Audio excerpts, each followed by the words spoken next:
How was that for you, being your team being in this, well, yeah, almost Hollywood narrative? Because I'm sure many of the people listening have seen the Welcome to Wrexham documentary, and I think it's season 2 where it's Wrexham and Notts County like at the top for the entire season, and that's your team. Like, you're in the documentary at several points, and you've spoken to Ryan Reynolds and Rob McElhenney. You've got Ryan Reynolds' number on your phone. Like, that must be so surreal. How was going through that experience? Yeah, it was, and each one of those things, unfortunately, each one of those things applies more pressure, because now there's more eyes on you, and a lot of people are wanting you to then fail, and you're aware of that. And then you're also aware that there's a body of people that are now proud of their team and deeply invested in their team, and you have to keep winning. And you did. Enormous pressure. And like I say, we after the most successful points tally that in the club's history, bearing in mind it's the oldest club on the planet, to then miss out. Yeah, never achieved 107 points.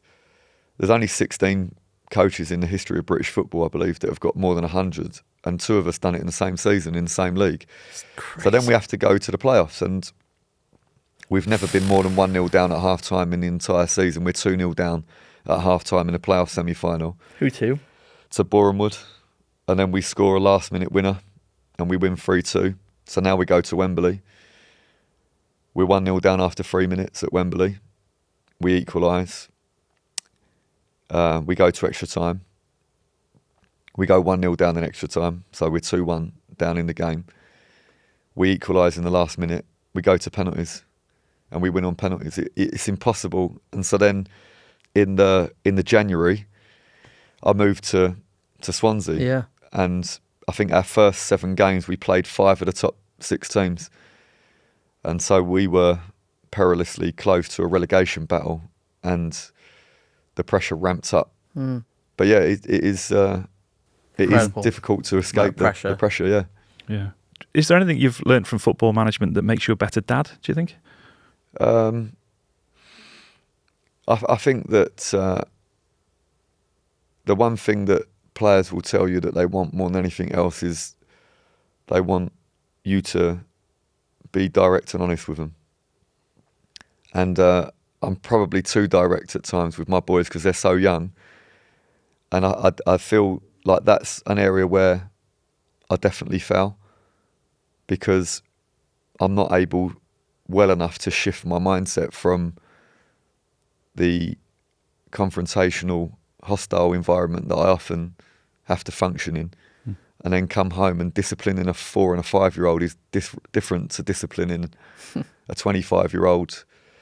And sometimes I fail on that front, but like particularly Bobby, he can shame me by forgiving me. You know, like, I'll give you an example. Like, last night he was messing about and I got cross with him, and I'm really direct with the way I speak to him, and so I tell him in no uncertain terms that he has to get in his bed and lay down, and if he gets out of his bed, there's going to be a lot of trouble.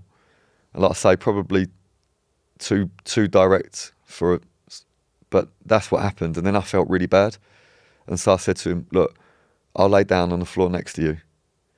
And he pushed me, and he went to me, "Daddy, go downstairs and watch telly. You've had enough for one day." And I was like, "No, you shouldn't be talking to me like that." Yeah. Do you know what I mean? And that's me probably 2 weeks ago saying to him, No, I've had enough. I've been at work all day. You think I've come put up with your nonsense? Get in bed now. Do you know what I mean? And that's and then he's shaming me by being more mature. Yeah. I go, okay, I hear what you're saying. You've had enough. Like, go and relax and watch telly or something. I was like, oh no, that's the wrong way around. I can also vouch for the fact that you're incredible with them, Luke, because I've seen you with them absolutely loads. I've seen you turn up to gymnastics presentations and trips to the farm, and in the time that you have, I think you're amazing with them, and they Thank you adore so you. much. They adore you. Thanks so much for watching. If you enjoyed that or found it helpful, please do click the like button. If you're new to the channel, you can subscribe and ring the bell to be notified about all our latest videos. And finally, if you're in a position right now to support Care for the Family, you can do so following the link in the video description. As a thank you to you, we'll send you a load of resources for you and your family. Thanks again, and we'll see you soon.